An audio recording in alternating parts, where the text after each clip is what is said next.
Muy buenas noches, estimados estudiantes de los grupos P41 y P42.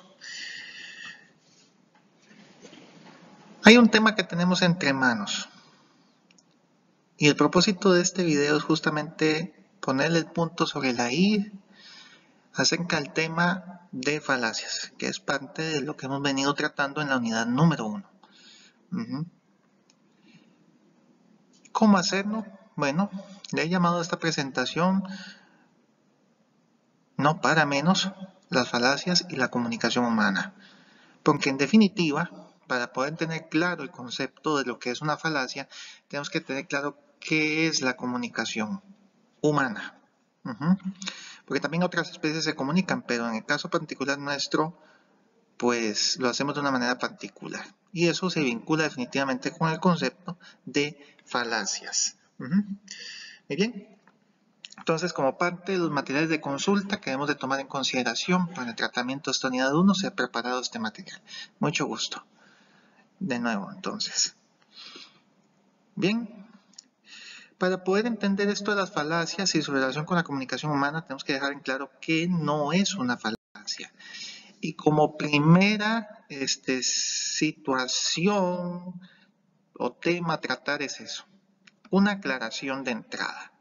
¿Qué no son falacias? Muy bien, las falacias se suelen definir comúnmente, y ustedes lo habrán notado en sus indagaciones a las 3 fuentes de consulta confiable que fue labor justamente en las que se determinó en la GTA 1, ¿no?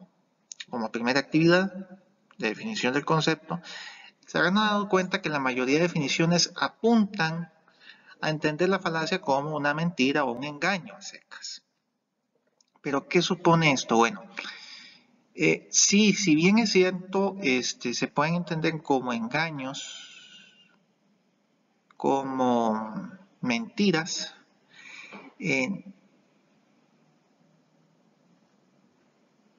no puede ser visto a secas como tal. Lo que en todo caso va a determinar si una cosa es de tal forma, en el caso nuestro, es a partir de su vinculación con la comunicación.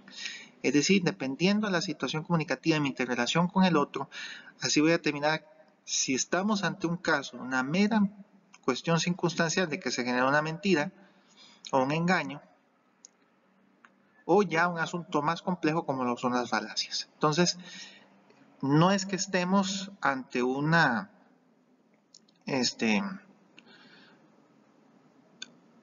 falsedad al decir que una falacia sea una mentira o no, o un engaño o no, sino que es parcialmente cierta dicha afirmación, pero que va más allá de lo que normalmente consideramos que es una falacia, o lo que la asociamos directamente o comúnmente. Muy bien, entonces entendámoslo de esa forma. Falacias es algo más que mentiras y engaños a secas. Ok, de ahí la alusión a estas dos imágenes, para ilustrar un poco la dinámica. Pasemos a la siguiente, donde entonces, ¿qué es lo que vamos a entender por falacias? Bueno,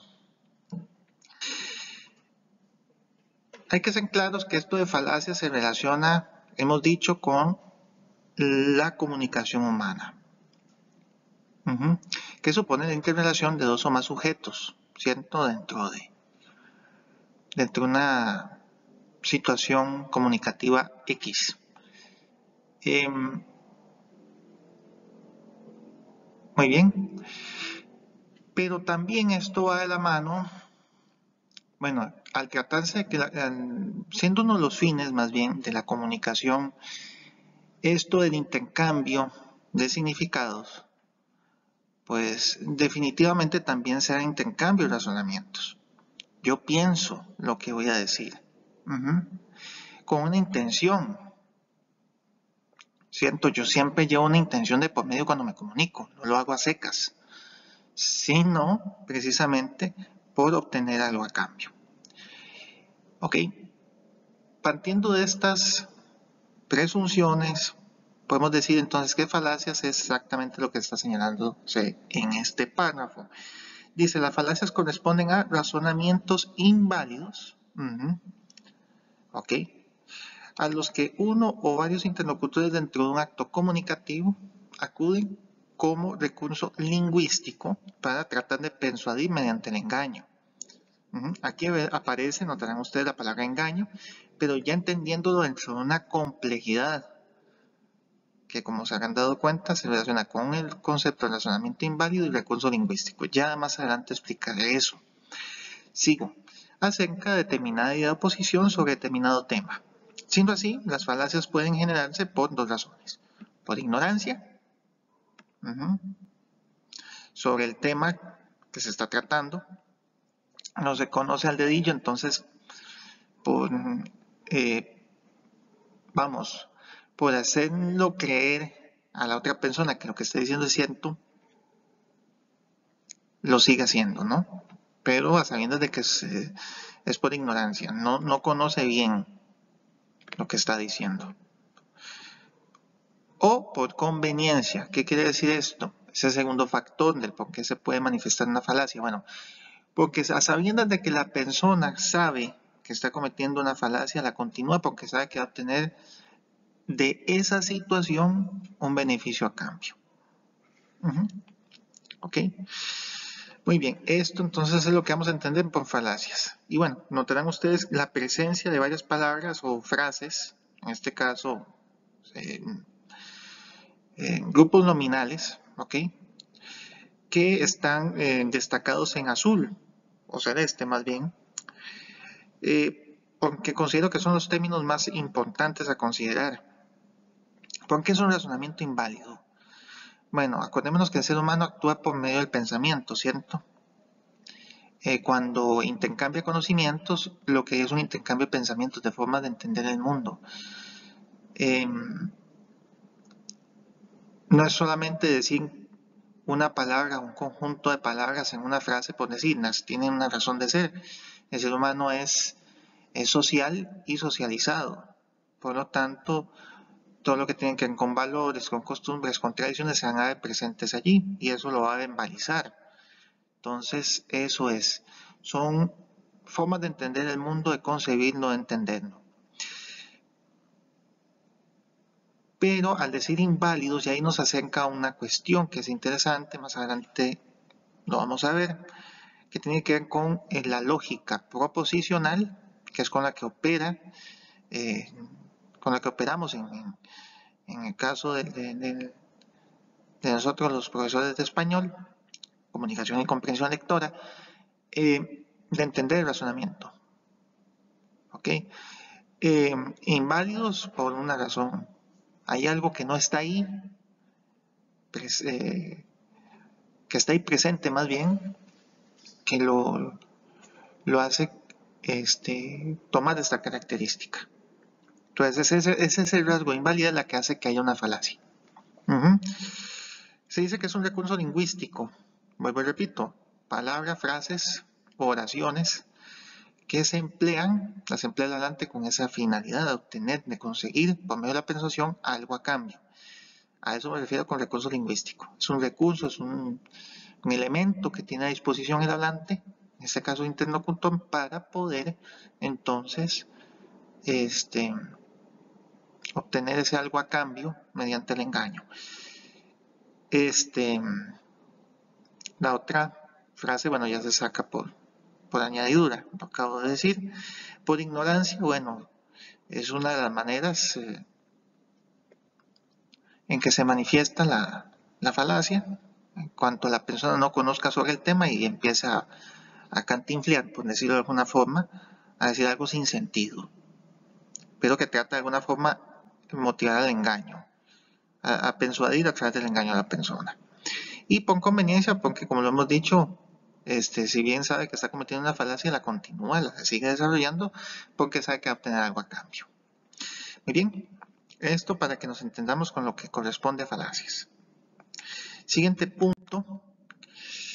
Bueno, hemos dicho, y partiendo de la definición anterior, cuando se dice que es el fruto de dos o o más interlocutores en su interacción, es necesario definitivamente aclarar que las falacias y la comunicación humana van de la mano.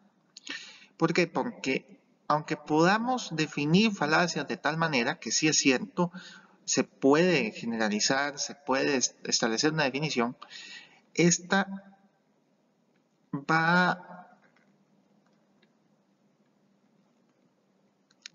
tiende a ser generalizar. Si bien hay principios que son insoslayables y son ciertas, lo que hay que tomar en consideración al tratar el tema falacias es que al nacer, al ser su origen, justamente las interacciones humanas, pues esto hará que aparezcan nuevos tipos de falacia que incluso puedan llegar a ser irreconocibles. Es más, posiblemente ustedes en las definiciones que tuvieron la oportunidad de encontrar, de entender, de comprender, de ir poco a poco asimilando, se habrán dado cuenta posiblemente que en algunas se señalaba, por ejemplo, que hay casos en que son muy difíciles de hallar, ¿no? De uno percatarse de la existencia de cuando uno está conversando. Y eso se debe justamente a que justamente la falacia o las falacias surgen dentro de una interacción comunicativa. Es decir, la interrelación de dos o más sujetos, un emisor o un receptor, ¿ok? Observemos aquí en este esquema de la comunicación tradicional donde las dos partes emisor-receptor interactúan, pero notarán ustedes que esa interacción es vis a vis, es decir, el emisor emite un mensaje en un primer momento, se lo envía al receptor, pero este receptor al recibirlo lo decodifica, lo va interpretando, analizando, decodificando, como dirían, y puede dar pie a un segundo momento donde entonces el receptor en un primer momento se convierte en el emisor en un segundo y le devuelve el mensaje al emisor. ¿Ok? Muy bien. En medio de ambos hay un mensaje que va a estar determinado por un canal, que es el medio a través del cual emite el mensaje, y un código que es el conjunto de signos. En este caso, por supuesto, lo que es el lenguaje verbal oral, ¿no? Y también, por supuesto, sea el caso del lenguaje verbal escrito o inclusive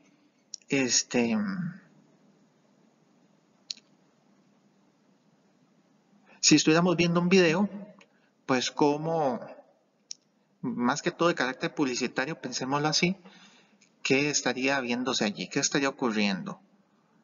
Ahí participan una serie de códigos, no solamente el lenguaje verbal, sino pensemos en los colores, pensemos en la vestimenta, en los gestos, en los ademanes. Y por supuesto algo que es importantísimo, el contexto. Y notaremos que está justamente encima todo este proceso que se está llevando acá, porque lo cubre todo. Pensemos que es como una especie de sombrilla en la cual el contexto va a determinar el mensaje y por lo tanto la relación entre emisor y receptor, el canal y el código que se va a emplear. Entonces todos estos elementos definitivamente van a determinar el tipo de falacia que se vaya a emplear y el surgimiento de nuevas. Como les digo, la comunicación humana hace un proceso dialógico y dialéctico, pues está en constante y permanente cambio y eso definitivamente afecta también a todo este tipo de interacciones y necesidades en que incurre el ser humano, en esa necesidad de comunicarse y de obtener algo a cambio. Seguimos. Bueno, esto nos lleva a hacer reflexión en torno a lo que es la comunicación. La comunicación no se supedita solamente a una cuestión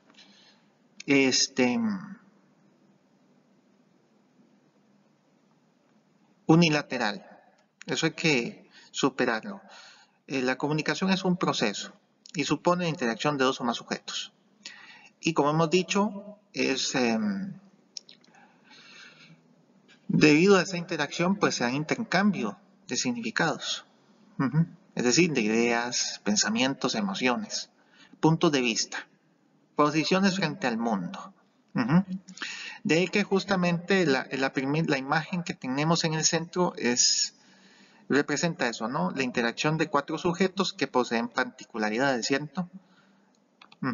Cada color representa, bueno, una diferencia, pero que se hallan en relación con las demás, generándose un diálogo, un intercambio con el otro y conmigo mismo, porque la buena comunicación se basa justamente en eso, en que los interlocutores estén de acuerdo en compartir en primera instancia. Y a sabiendas de que cuando se entra a un acto comunicativo no se sale igual. No se sale igual a como se entró. Siempre va a haber algo que deje huella. Y eso es lo que da justamente a paso a este proceso. Muy bien. Cabe señalar también alrededor de este proceso, bueno, que hay contextos, ¿cierto? Y estos van a determinar de una u otra forma cómo vaya yo a establecer mi relación con el otro y por qué. ¿Qué me motiva? Entonces, dadas esas circunstancias, eso también va a afectar, como hemos dicho, el desarrollo de las falacias o la presencia, el empleo de una determinada falacia si queremos conseguir algo o el surgimiento de nuevas, porque justamente surgen dependiendo del contexto. Desde una relación familiar, padre-hijo, pasando por esta que está aquí abajo, donde podemos ver un grupo de panelistas, ¿no? Que pensamos son profesionales que están tratando sobre un tema, y si es de índole político, pues esto nada más candente, porque van a haber posiciones políticas distintas, entonces cada quien va a defender su territorio, por decirlo de alguna forma, su territorio ideológico, ¿no? Pero aquí vemos también una cuestión interesante, bueno, también relaciones entre amigos, ¿no? Que por X o Y situación se conversa sobre un tema y se empiezan a generar esa imposición, ¿no? Como también en este tipo de comunicación, en la comunicación tecnológica, donde ya aquí no se hablará cara a cara con la persona, sino de manera remota, pero que igual implica un acto comunicativo y también la necesidad, en caso de que sea el acto comunicativo lo que determine el uso o no de falacias. Muy bien.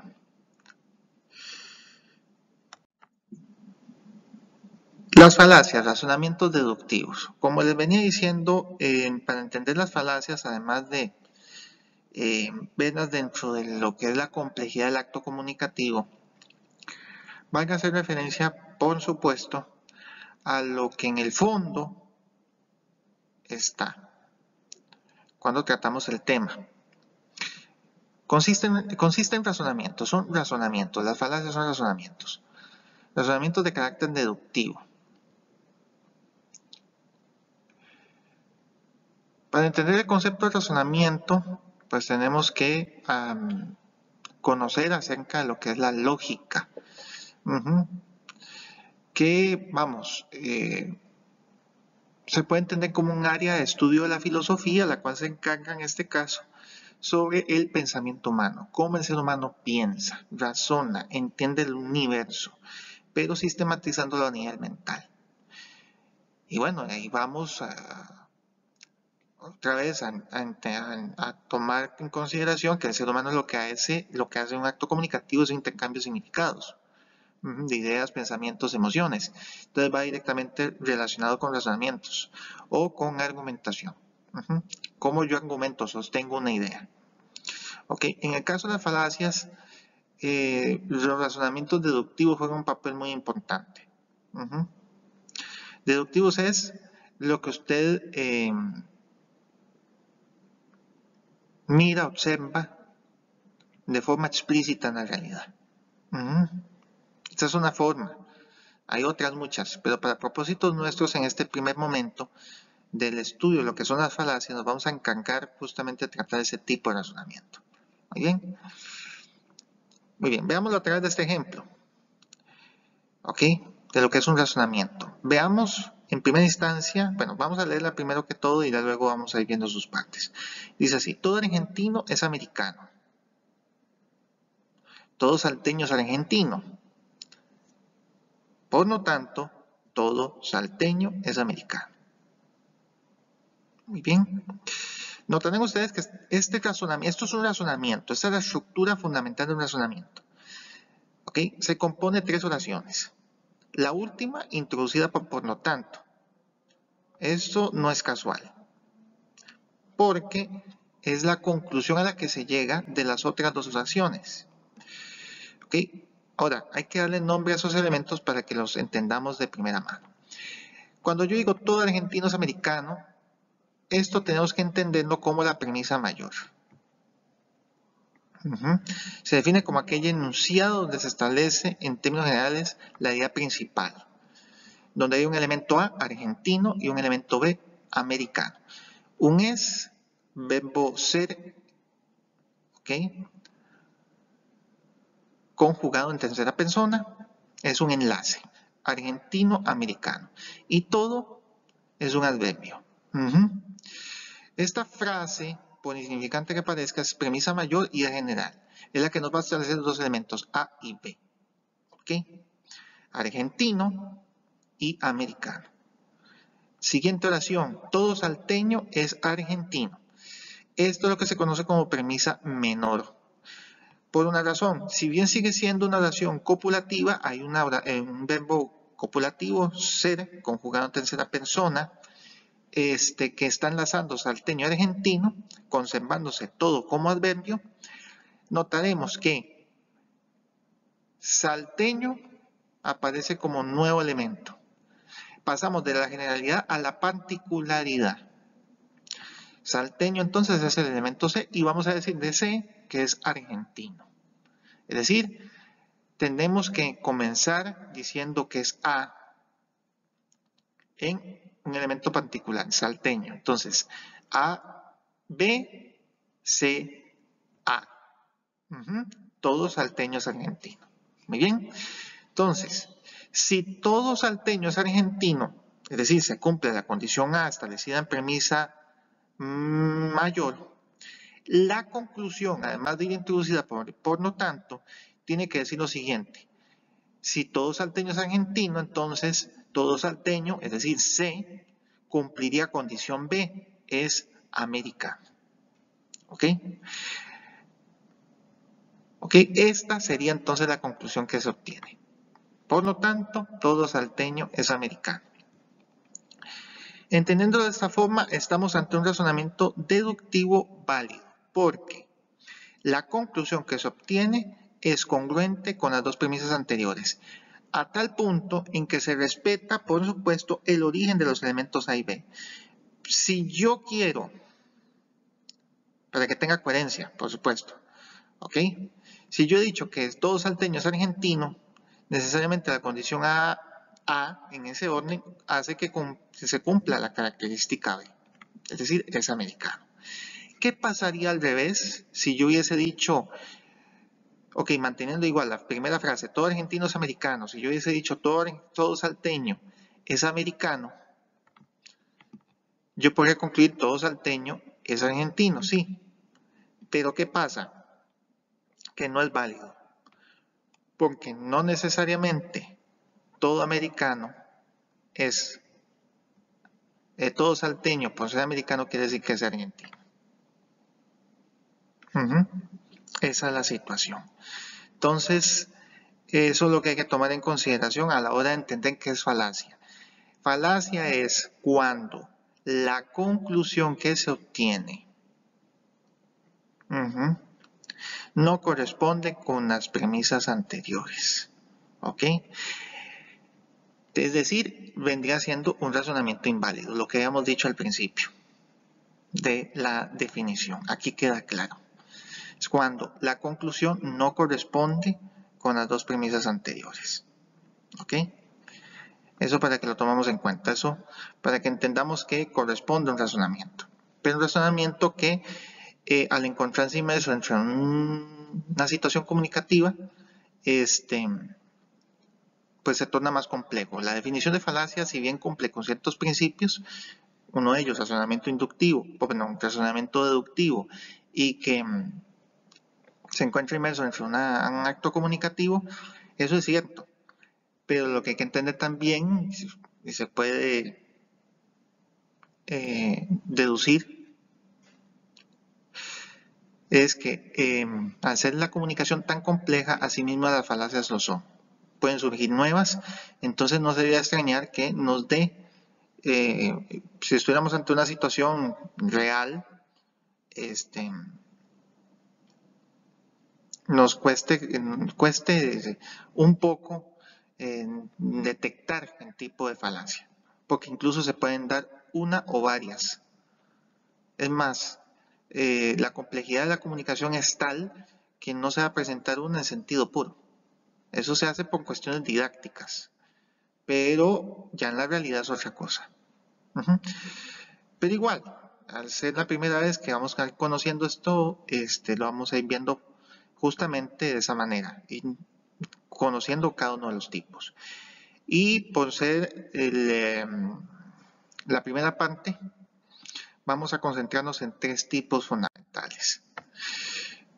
De una grande, que es falacia informal, es decir, las que se emplean en la cotidianidad. Esta primera parte entonces va a estar enfocada en 3 tipos. La ad hominem, me devuelvo, y 2 más que iremos viendo con puntualidad. Muy bien, la primera, falacia del argumento ad hominem. Leámosla. Se presenta la siguiente situación comunicativa. 2 tipos se vuelven a ver cara a cara y uno le dice al otro: alguien que viste tan mal no puede tener la razón.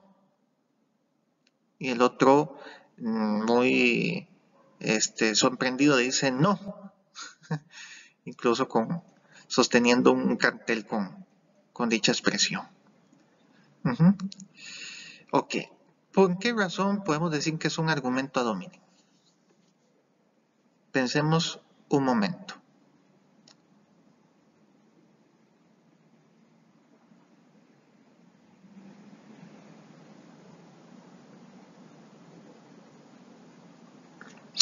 Muy bien. La razón por la cual este argumento se le conoce como ad hominem es por lo siguiente. Uno de los interlocutores, el que está a la derecha de la pantalla, increpa al otro que por su forma de vestir, solamente por ese rasgo de su forma de vestir, no puede tener razón ante lo que está diciendo. Pensemos que están debatiendo sobre política. ¿Ok?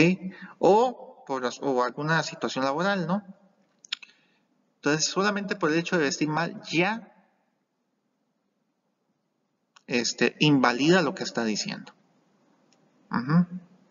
¿Ok? Ese es el razonamiento ad hominem, cuando apela a cuestiones de carácter personal, insultos particularmente. Eso es un argumento ad hominem. Pasemos al siguiente caso. Argumento ad ignorantiam o argumento a la ignorancia. Veamos el caso. Notaremos a una especialista, a una expositora, en este caso, que está representando algo que se llama el sol hueco. Y dice, y como no puedes probar lo contrario, es verdad. ¿Por qué podríamos decir que es un argumento ad ignorantiam, lo que se está proponiendo en esta situación comunicativa? Pensemos que somos parte de ese auditorio que la está escuchando y se le ocurre a esta doñita, mientras está dando la conferencia, decir eso. Y como no puedes probar lo contrario, es verdad. ¿Por qué es a la ignorancia? ¿Me pueden decir? Les doy la palabra.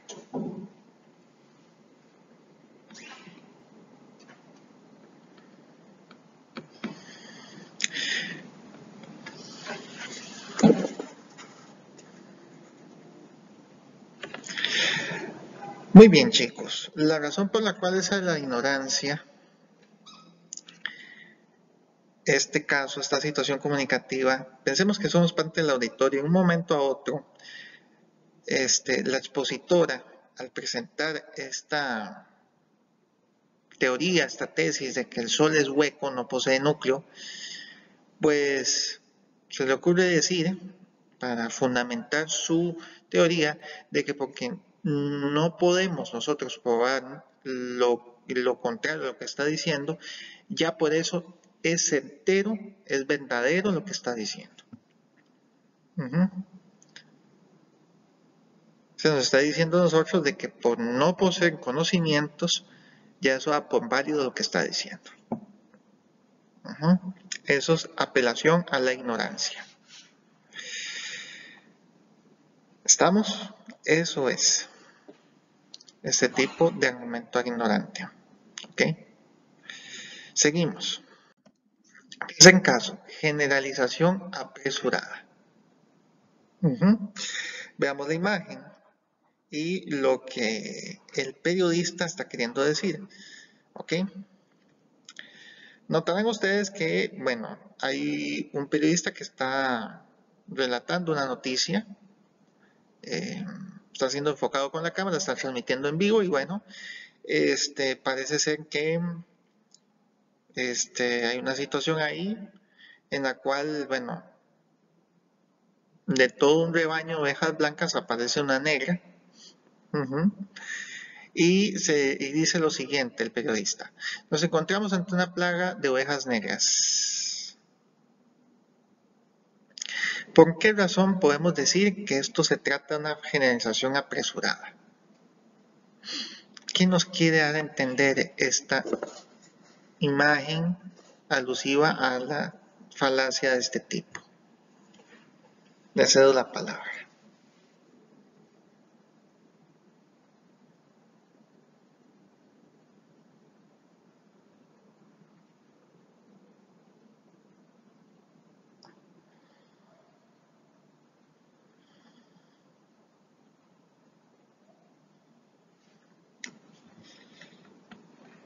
Muy bien. Se le conoce así a este tipo de argumentación o razonamiento falaz porque, como bien lo dice el término, se generaliza a partir de un caso esporádico.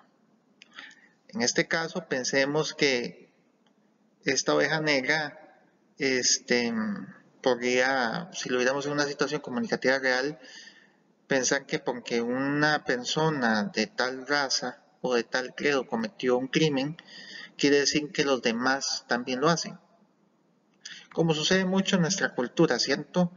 Cuando un nicaragüense comete un robo, un atraco, un asalto o cualquier crimen, pensamos que todos los demás lo hacen. Es exactamente esto. Eso es una falacia de generalización apresurada. Tratamos de generalizar algo a partir de lo mínimo. ¿Ok? Como ocurre acá. Esto es una metáfora. Pensamos que por haber una oveja negra todas las demás son. Y no es así. ¿Ok? De eso se trata esta falacia de generalización apresurada. Muy bien.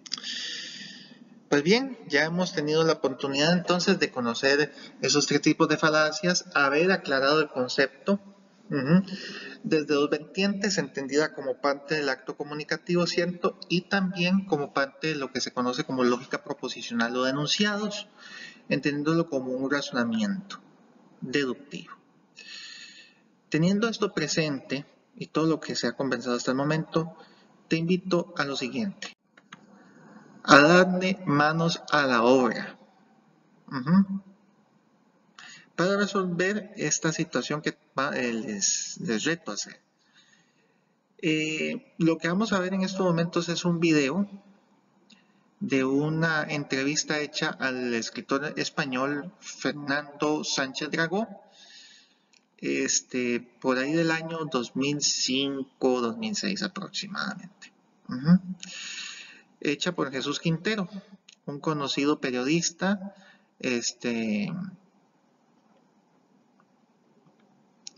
de la zona de Andalucía, quien, como les repito, en el 2005-2006 aproximadamente, le hace una entrevista a este escritor español muy polémico, dicho sea de paso, pero que vale bien la pena tratar por lo que hemos desarrollado. Muy bien. Él dice estar profundamente, o dice estar, lamentar profundamente, más bien, haber nacido español. Bueno, él propone sus razones. Escuchémosle y una vez escuchado este video, les invito a que en sus cuadernos de trabajo determinen de estos 3 tipos de falacia cuáles son las que se cometen. Esas 3 tipos de falacias que vimos anteriormente, cuáles se están cometiendo aquí y por qué. Y que por supuesto, además de indicar después del recorrido que he hecho por España, me den indicios ustedes tomados del video donde ustedes he llegado a una conclusión y tengo que decirla y la digo, y yo sé que se me va a atacar por esto, pero escribir es un oficio de samurái que consiste en poner las tripas en negro sobre blanco encima de la mesa, así que tengo que decirlo y lo digo. Lamento sin más, entonces les dejo con este video. Lamento haber nacido en un país donde la envidia es pecado capital. Lamento haber nacido en un país donde cada 30 o 40 años a lo largo de muchos siglos ha habido una guerra civil y donde los hermanos se han masacrado entre ellos, no por grandes causas, sino por una herencia, por una cuestión de cuernos, por una mujer, por una pasión. Lamento haber nacido en un país tan mal educado como lo está España. Lamento haber nacido en un país donde existe la telebasura. Lamento haber nacido en un país tan zafio, tan vulgar, tan engañado como lo está en estos momentos este país. Y también, ya para remate, lamento haber nacido en un país donde la gente está empeñada en no dormir.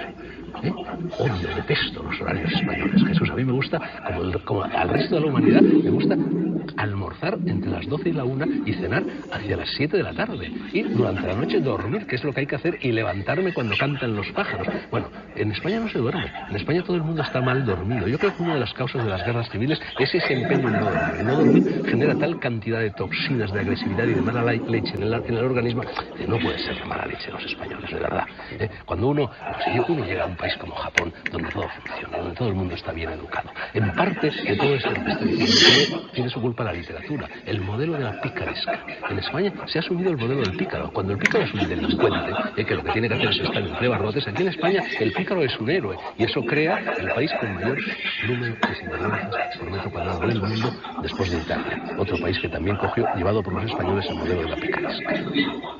Y claro, vivir en un país, Jesús, donde tienes la sensación, hombre, esto yo no puedo generalizar, por supuesto que hay españoles maravillosos, pero todo es inevitable generalizar. Pero estar en un país, que es lo que nos sucede a todos, donde estamos con la mosca detrás de la oreja, donde tenemos que el fontanero, el pintor, el de la tienda de ultramarinos, el periodista, el colega, que te están engañando, eso genera una tensión, eso genera un estrés, eso genera una infelicidad, que es lo que me lleva a mí a decir que lamento profundamente haber nacido en España.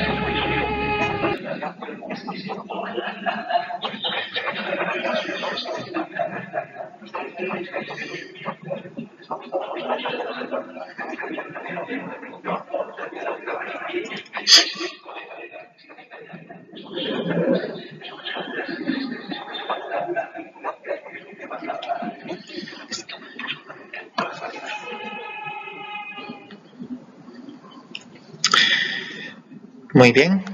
Después, habiéndolo escuchado, no una, sino 2 veces que ustedes consideren necesario, les invito como reto a que respondan a la siguiente pregunta en sus cuadernos de trabajo. ¿Qué tipo o tipos de falacias de las que hemos visto en esta primera parte, ad ignorantiam, ad hominem o generalización apresurada, se encuentran presentes en esta entrevista hecha a Fernández Sánchez Dragó, escritor español? ¿Por qué? E indicios dentro de la conversación que ustedes hayan dicho, ok, es por esta razón que está presente esta falacia. En sus cuadernos de trabajo, gente, hagámoslo, tratemos de hacer el ejercicio y a la vuelta de 8 días nos vemos para compartir juntos el conocimiento. ¿Estamos? Un gusto, gente. Bendiciones y un abrazo grande para ustedes. Sigamos aprendiendo, porque aprender se hace haciendo. Un abrazo.